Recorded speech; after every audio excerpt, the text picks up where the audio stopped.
Hello, ladies. Welcome in. Welcome in. I'm just going to check and make sure that I am actually streaming live. Always good to actually be live when you think you are. So let's just let Facebook catch up with me a little bit. All right. Looks like we are good to go, which is always a good thing. So, welcome in to our Wednesday live, all about all things menopause, ladies. So thankful to have each of you here. I'm going to give everybody just a couple minutes to jump on. I know sometimes this time of the night can be a little bit crazy. We've got, people coming home from work or dinner or things going on, events in the evening. So, give everybody just a couple minutes to jump on here and join me live. As always, if you aren't able to stay for the entire thing or you have some other things going on at the same time and you don't catch all of it, I always have a replay available. So, welcome in to those of you that are able to make it live with me tonight. We're going to go ahead and get started because I want to be respectful of your time and make sure that we get through all of the information that I want to share with you this evening. So, let's take a look. So, I'm curious about, since we're going to be talking about mood and mood swings a little bit tonight, I'm curious about if you ever feel like you are outside of yourself watching what you do. I know that seems kind of a little crazy, but I actually kind of do that sometimes. I kind of can see myself as an outside observer. So I'm wondering if anybody and if any of you feel that way, if sort of how you are treating other people and how you're feeling on the inside, if you're just like, I don't even know who this person is. And I think it's very common for us to go through quite a few differences as far as mood swings and just changes. You can blame it on hormones. I think sometimes it can just be we're just overwhelmed as well. So we'll talk about that a little bit. If you ever felt like you're on an emotional roller coaster, sad one minute, mad the next, anxious, depressed, angry, frustrated, just simply over it, I know I feel that way sometimes as well. So you are in the right place today because I'm going to be breaking down some super simple steps to feel like yourself again. So I want you to really think about learning to stop beating yourself up and loving yourself instead. I want you to drop a one in the chat if that sounds like something that you would like to learn about. I think that's super beneficial, and hopefully you do too. So I love to see where everybody is from as we're going through this information because I love to see it that we're having that reach all across the country. So if you are here joining me live, hashtag live, and tell me where you're from. Tell me where you're tuning in from tonight. And if you're catching me on the replay or recording, that is always perfectly fine. Hashtag replay. Still love to know where you're joining us from. So go ahead and drop that in the chat as well. So, who are we talking to tonight? We are going to be talking to each and every one of you. I always say that when I talk to people, I like to make it as individualized and personalized to you and your situation as I possibly can. So, drop a one in the chat if you are a woman over 40 and you are struggling with just not feeling motivated to do anything. I'm going to show you some simple steps to finding joy to make that easy and accessible so you can stop waiting to feel happy. So drop a one in the chat if that is you. If you are a woman over 40 and you feel like you never have the time to take care of yourself, I'm going to give you some tips to feeling resilient and start living life again. So drop a two in the chat if that is you. And how about a three if you are brand new to menopause? I have some women who say, I don't even know where to get started, not really sure what I need to do to even kind of dive in. So that's what we're going to be focusing on today is how do I get started? Where do I even start to have this conversation? So welcome in to all of you again. So happy to have everybody here. So let's get into it. Today, I'm going to be sharing how to feel better mentally and emotionally despite the storm of emotions that you've got going on. So drop a heck yeah in the chat if that sounds like something worth sticking around for, because I think sometimes when I'm talking with women in menopause, we tend to sort of feel like we're in it all by ourselves. But the good news is we are not. Of course, sort of the frustrating news for some of us is that we're not, right? Because there's so many of us going through similar situations. And I've had a lot of women say to me, can I just skip it? I wish that that was the case. I wish I had that magic answer, but unfortunately, I do not. So we all have to go through it in one way or another. But the good news is there are things that we can take a look at. So we're going to start out with the number one mistake that people make, that women make when it comes to forming a better connection with our emotional side in menopause. So a lot of women go through that emotional roller coaster, but may not feel 100% confident. And what do I do with all of these emotions? They're kind of there, right? They're very heavy in some cases. So we don't know kind of where we go next. I'm also going to show you the number one thing that we want to do more of right now to develop a plan that lets you live the life that you desire. So, really getting on track. But we want to make sure that we're addressing the question of feeling like yourself again in menopause. So, we know how we feel, how we want to feel on the inside. And I always talk about, we want to match up the inside with the outside, right? So if we're smiling and we're happy and we're living life, we want to make sure that we are actually experiencing that emotion on the inside, that we're feeling that confidence. So it's a common belief that women cannot enjoy life to the fullest during menopause. Instead of accepting everyone else's comments of it's too late or you're too old, I want you to start really planning out that life that you desire to live and seeing yourself do that so that you're not just simply accepting how things are and you're really really taking a look at how do I get to that place? How do I get to that time of putting myself first, prioritizing myself and being able to really move forward with the things that I want to do. And then we're going to talk a little bit about the no time dilemma that we find ourselves in. Fun fact, we are in charge of our own time and our own schedule. And sometimes I know it feels like we're not. We get overwhelmed. We have a lot of outside influences on what it is that we're doing. So I'm not saying that we don't have to kind of balance that out, but I do encourage you to think about ways that we can still prioritize ourselves because, we often talk about all of the outside influences, but we have to take care of that little voice inside of us that says this is too much. This is just overwhelming. And how do we kind of make that balance? So we're going to talk a little bit about that too. So if you are able to stick around till the end, I'm going to give you a 7-day resilience guide. I really, really love this guide because it takes us through 7 full days of prioritizing ourselves. I really think that it's going to help you to rethink kind of what you've been prioritizing and how you've been showing up for yourself or maybe not showing up for yourself. One of the things that I really encourage the women that I work with to think about is, are we showing up in the way that we want on a daily basis? Are we actually showing up for ourselves or are we telling ourselves that we're showing up for ourselves? I have to do this for myself too. If I'm frustrated or overwhelmed with what's going on in my life, I really have to take stock and say, am I showing up the way that I think I'm showing up? And honestly, ladies, 9 times out of 10, I'm really not. So I understand that frustration and that feeling of overwhelm. And I understand that it can feel impossible. But that's the great thing about talking through some of these things and really getting some different perspectives so that you can set up a plan that works best for you.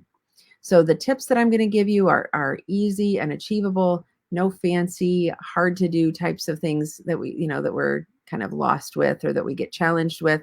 We are going to challenge ourselves, but in a way that's going to help us to get results, not just leave us feeling more frustrated. So that is going to be for anybody that sticks around till the end. So I like to just spend just a couple minutes. These lives are not about me, but I like to give you just a little bit of background about who I am and what's been going on with me, just so that you know that I get it. I've been talking to women every day. I talk to new women, which is awesome, and I love it. But a lot of times, what I hear is I understand where you're coming from because and they're talking to me, right? They're like, I understand what you're talking about because you're in it too. So I'm in perimenopause. I get the mood swings. I get the frustration. I get the the weight gain and the bloating and all those kinds of things. And I get just feeling like, who in the world is this person? This is not the person that I think I am. So as I'm working with women through their own menopausal journey, I'm really focused on how do we get you to really embrace who you want to be and how do we get you back to that place. So when I'm working with clients like Tammy, we're really looking at what is she currently doing and how do we get her to that confident place? How do I get her to help her guide her on that journey to lose weight, to feel better, to have less joint pain, to have less sugar cravings, all those things that you guys are talking about on a pretty regular basis. How do we get you there, right? In a way that makes sense for you. Because if I just said to you, okay, you have to do, this much exercise every day and you have to eat these foods and you have to get this much sleep, many of you would say, I can't do that. I don't have time for that. So we're always looking for how do we take what you're doing right now and make it a little bit. We take small actionable steps. How do we improve that a little bit to help you get the results that you're looking for? So that's kind of where I am. I'm right there with you in the trenches on a personal level and really walking with you through this menopause journey to get to the place where you're feeling like you want to feel again. So the number one mistake, what is that number one mistake? Excuse me. So the number one mistake when it comes to hormones and mood swings is really neglecting the significance of your food and exercise plan. So many times when we think about nutrition, we're thinking about what do I have to take out? What do I need to restrict? What do I need to eliminate? But really what we want to pay attention to is how do I build that foundation? Where can I eat the foods? What kinds of foods do I need to eat to promote a healthier, happier mood, right? So, for example, if you're eating a lot of sugar, you really like sweets and desserts and that kind of thing, I want you to start paying attention to how do you feel when you eat those foods? How does that affect your mood? Because food is the foundation of everything that we do, right? So it is very much integral with what is it that how are we fueling our bodies? It's kind of the same thing as if we're putting orange juice in our car isn't going to run, right? If all we're doing is putting foods that aren't going to make us feel our best, then we're not going to get the best output out of our bodies. So we want to think about that exercise and activity makes a huge difference when it comes to our mood because it really is the foundation of everything that we do. It helps us to have a better, more positive outlook. It fuels our body and our brain. Our brains use about 25% of our calories. So we have to have good brain food in order to get good output out of that. Helps to reduce our stress levels, improves our overall health. Nutrition and exercise does a great deal of benefit for our mood, 100%. So why don't we just do it? Why don't we just eat the way that we are, supposed to eat and get all the healthy foods in? Why don't we just do that, right? So just doing it is really a Nike commercial. It's not a menopause slogan. So we don't want to think about just doing it because when we think in that way, then all we're doing is piling on the guilt and the shame about it should be easy, right? How many of you have thought of that? Should just be easy for me to do this. If it was easy, ladies, we wouldn't have over 1,000 women in this group looking for answers, looking for solutions. So it is not easy, but it does require prioritizing ourselves and our healthy lifestyle and including more awareness of what is it that we actually need, what's missing, right? Because what's missing for me is going to be different than what's missing for you. So we want to make sure that we're not just assuming that it's easy, that we can just count calories better or we can weigh food better and we're going to get the results that we're looking for. When we prioritize ourselves and our self-care, it's not selfish. It's actually a very, very unselfish act because people around us are going to benefit from that 100-fold. Because if we're feeling great and we're feeling positive and we're feeling energetic, we're going to exude that out onto the people that are around us and they're going to kind of catch that energy from us. So we're going to have a lot more people that are a lot more happy to be around us because we're going to be happy to be around them, right? So menopause is a very significant phase that brings a lot of physical and emotional changes. And self-care helps us to manage all of those symptoms. When people say, "What's the best thing I can do for hot flashes?" One of the best things we can do for hot flashes is to take a look at what our self care routine is like. What's our stress like? How much sleep are we getting? How are we fueling our bodies? Are we getting physical activity? Those four kind of basic things that I talk about a lot are very, very integral to making sure that we're getting less hot flashes, that we're getting less swings, that we're sleeping better. All of it is sort of the building blocks. So when we talk about how do we how do we approach menopause in a much more complete and happy way, and how do we get the results that we're looking for, we have to look at those four things: the nutrition, the physical activity, the sleep, and the stress, and make sure that those are all in line. And if something's off kilter, we have to really pay attention to that and prioritize getting that back on track. So, prioritizing the exercise, healthy food choices, stress management, the rest can alleviate those symptoms and really promote that emotional balance that we're looking for. Self care is not about ourselves only, it is about the people around us. When the people around us see that change, that improvement, that feeling better, how many of you have had somebody say to you, "You're just not yourself right now?" And you're thinking, "I'm doing the best I can. I'm keeping up with work and I'm tired and I've got all these things and I just don't feel right and I'm tired all the time and I just don't feel good." All of those things are kind of compounding themselves. We have to take a step back and actually slow down. If we can actually slow down and take kind of reset how we're experiencing life, a lot of times we can have a much better outcome to our relationships, not only our relationships outside of ourselves, but our relationship with ourselves. So here's a perfect example. I was working with a client. She found that working with me and focusing on her self care was crucial to getting the results that she was looking for. Prior to working with me, she'd been struggling for 2 or 3 years with increasing fatigue, body aches, just kind of feeling. She described it as feeling blue, just feeling just not herself. Having some weight gain. She's a very structured woman. So she described herself as very type A personality. So she got things done. She was like on top of it. She had her house in order. She had work in order. She's got a very high stress job and very a job that where she needed to be organized, and she was in charge of other people. So she prided herself on being able to keep all of those ducks in a row for a very long time. And then menopause happened. And all the things that she was able to do before, those kind of used to do's. I don't know if any of you have that, but I used to be able to lose weight easier. I used to have energy. I used to be able to sleep. All of those kinds of things were things that she thought were in the past and really behind her, right? She was blaming, this was during COVID, so she was blaming the pandemic and thinking about all of these things that were getting in the way of her really having that structure and that ease in her life that she had before. It wasn't just the body changes or the hormone changes, but it was that transition. It was that change. It was kids getting older and, just different priorities in her life. And it really was kind of leaving her like, I don't know what's going on. Just kind of, she just didn't know what to do with herself at that time. And so she was having those emotional challenges and really unclear on what her next steps were.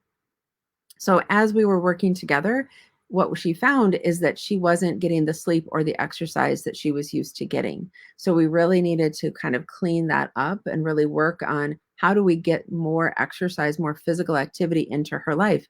And the interesting thing is once she started exercising more, she actually started doing more things on a social level. Her exercise was her social time. So she was spending more time with friends. And guess what that did for her mood?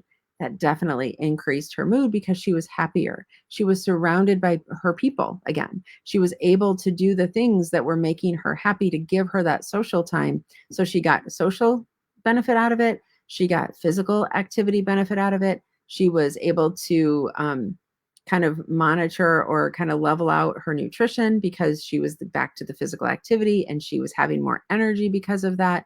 So everything just sort of snowballed in a positive way. And she was able to really get back to feeling more like herself again. So what are the next steps that Amy was able to find? How does that coordinate to what we're asking you to do? It's all about prioritizing self-care.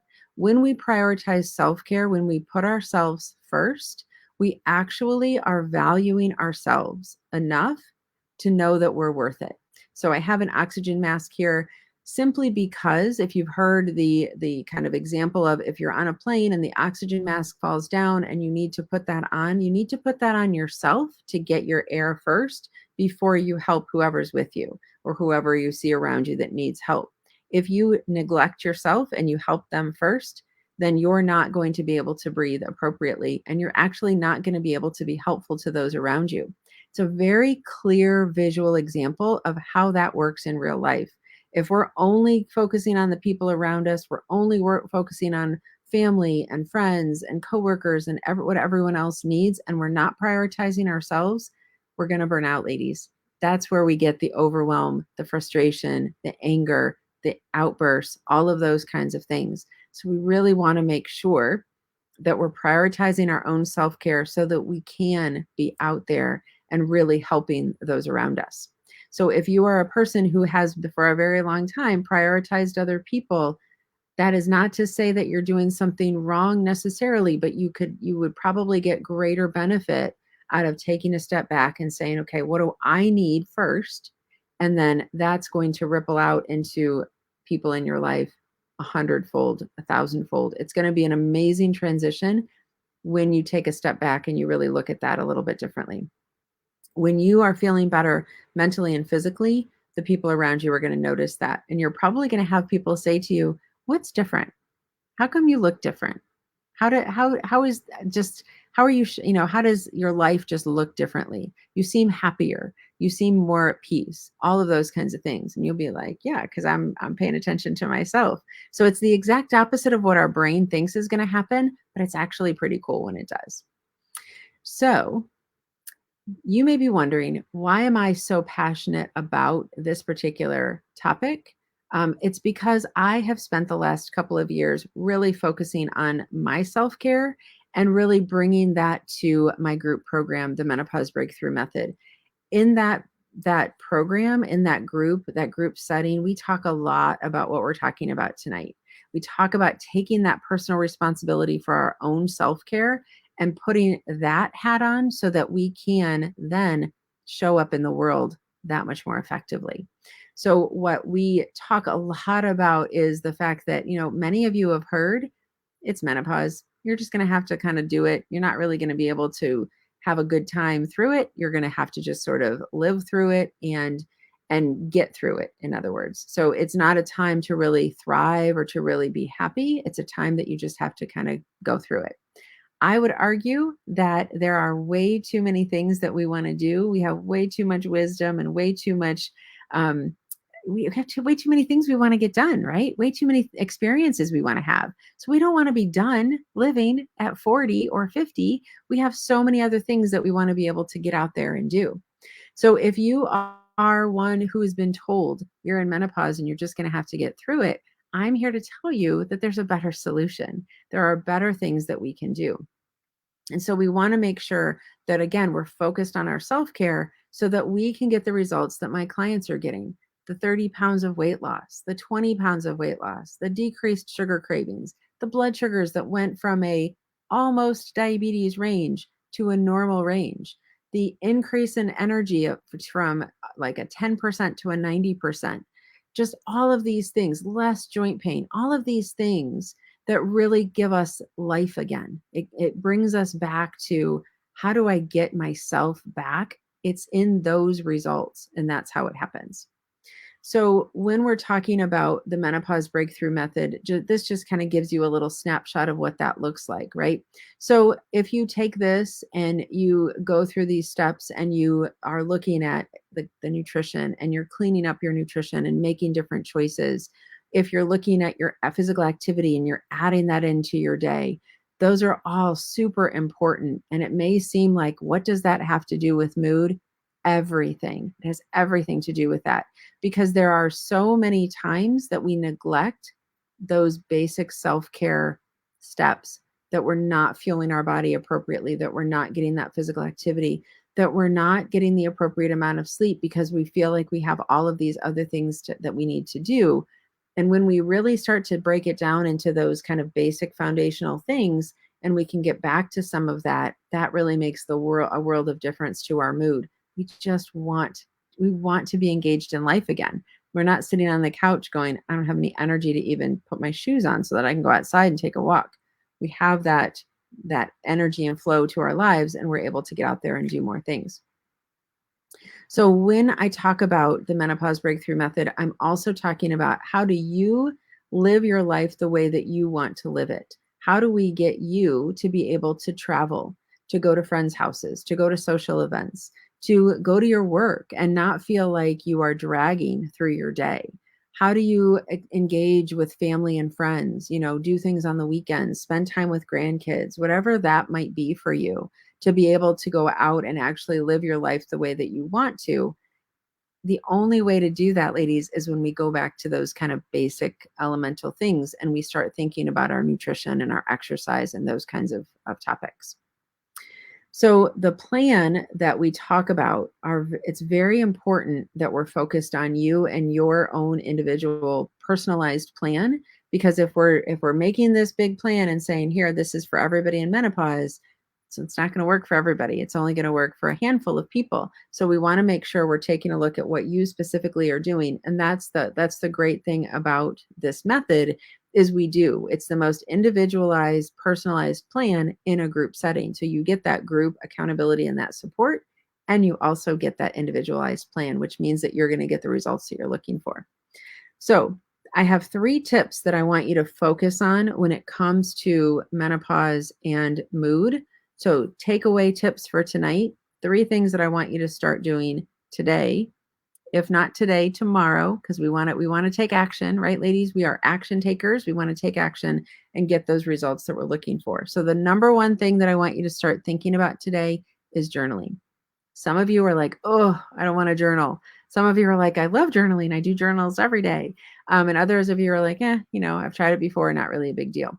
I want you to think about journaling a little bit differently. First of all, when you are journaling, you don't have to have all of the chaos out of your head. Actually, the whole point of journaling is taking it from your head and putting it on paper. So I don't need you to clear your mind or any of that kind of stuff. You can journal wherever you are. You can journal in your phone. You can journal on a piece of paper. You can journal on the back of a napkin. I don't really care where you do it, as long as you're getting those thoughts from your head out into the world. So what that does is it helps to alleviate that stress and that pressure, and it gives you a way to just kind of let go of it. It's kind of like throwing out the garbage, right? Once you write it out, you can keep a journal and you can keep journaling, or you can rip it up, or you can burn it. Doesn't matter. The point is not to go back and reread the journals, because we don't want to accept that negative energy again. We want to get rid of it. So if you rip it up, you burn it, you throw it away, you do whatever you want to do, but get it out of your head and allow that to happen on paper to kind of release that. The other thing is you don't have to actually write words. So some people will just scribble. And the scribbling is, again, you're verbalizing it into at least to yourself, and you're getting it out on paper. That's all that matters. You're getting rid of that kind of I always call it like poopy thoughts. So we want to make sure that we're getting that out. Reaching out for support is my second tip. Reach out for support, whether that's posting in the group, talking to a friend, reaching out to a family member, doing whatever it is that you need to do to get that support. Now, some people you might be getting support in a way that just means, hey, I don't really want to talk about anything. I just want to go for a walk. And you go for a walk. Maybe you take the dog for a walk because the dog isn't going to talk to you, right? But you're just getting out to get some support from somebody in some way. And then the third tip is to be honest with yourself. Are you showing up for yourself daily or just occasionally? Again, ladies, I have done this myself. I do this routinely. I check in with myself and say, this is the result that I want. Am I doing the things that lead up to get that result? Or am I telling myself that I'm doing the things to lead up to that result? Huge difference in that conversation, right? So we want to make sure that we're actually doing the things that are going to get us that result. Everyone's plan is going to be different. If we don't commit to a plan, we're going to continue to be lost. So if you know me very well, you know that GPS is my friend. I swear it was invented for me because I get lost all the time. So even if I have GPS on, sometimes I don't trust it and I think I know which way. Not going to happen. Always trust the GPS, as my sons tell me. So if you ever have used GPS, which most of us probably have, and you put the GPS on and you drive from, I'm in Ohio, so you drive from Ohio to California, you're probably going to get there. You may take some detours, there may be some construction, whatever, but you're going to get there, right? If you don't use the GPS, if I'm going from Ohio to California, I'm probably going to end up in Alaska, Texas, anywhere but California. So we want to make sure that we've got that plan, right? And that's what having that menopause breakthrough method plan is all about, is guiding you through those steps. So much information is out there, ladies, about what do I do? How do I get this done? So we can have all the information, but we need the steps to actually implement that and put that into action. So the other thing that I ask women to do, whether you're in the menopause breakthrough method or you're doing this on your own, is to really commit to the change. When we talk about change, it takes, I don't know, some people say it takes 90 days. I honestly think it takes more like 6 to 9 to 12 months to really get to a point where we're making the change and we're committed to it. So we want to give ourselves that grace that we're going to have kind of ups and downs, highs and lows of when we're actually going to be on point with what we're doing and when we're not. But when we decide to commit, that does not mean that it's perfect. It doesn't mean that we do what we say it doesn't mean it means that we do what we're going to say we're going to do, but we don't have to be perfect. We don't show up for ourselves perfect every single day. What it means is that we say, I'm committed to make these changes, whatever it takes. And so there's going to be days where that works out better than others. And then there's going to be other days where we're just like, I don't know what in the world's going on. And that's when we go back and we reach out for support and we start again with the journaling and we do those things to keep ourselves on track. So the nice thing about the menopause breakthrough method is there is a group of women who are walking with you. I'm certainly there as well, and we're walking through that whole process together. But my point to all of this, ladies, is personal responsibility and showing up for yourself, committing to making those changes. That's where we're going to see a much greater improvement with our mood and much greater improvement in our joy, in our peace, in our feeling like ourselves again, in feeling comfortable in our bodies, feeling confident. Because out of all of that higher level emotion, out of that joy and that peace comes confidence and comes the realization that we are who we are meant to be, and we can keep moving forward as long as we stay committed to what our goals are and to showing up for those action steps. So thank you so much for getting through this with me. Again, I have the 7-day resilience checklist. If you comment happy below, whether this is on live or on the replay, I'm happy to send that over. I think you're really going to love it. If you are new to my Facebook group, boy, have we had a lot of people joining the Facebook group lately. I hope you enjoyed this live, and I welcome you to the group, welcome you to the community. We have, like I said, over 1,000 women in the group now. Feel free to invite people that you know that would benefit from it. I love having this safe space for people for women to share ideas and share the energy and really, support each other through this challenging time, but totally hope-filled time where we can have the results that we're looking for.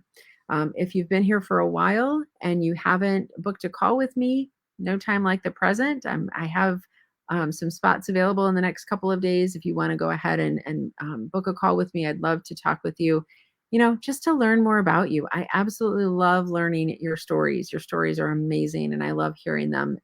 It really gives a perspective to, what everybody's kind of going through. And just remember, the first step towards getting somewhere is to decide that you're not going to stay where you are. So JP Morgan said it best. In that way, I really, really encourage you to dig into this information, ladies, and really let's start today. Let's start making those changes and getting you back to feeling like yourself again. Thanks so much. So great to have all of you here. Can't wait to see you again. See you soon.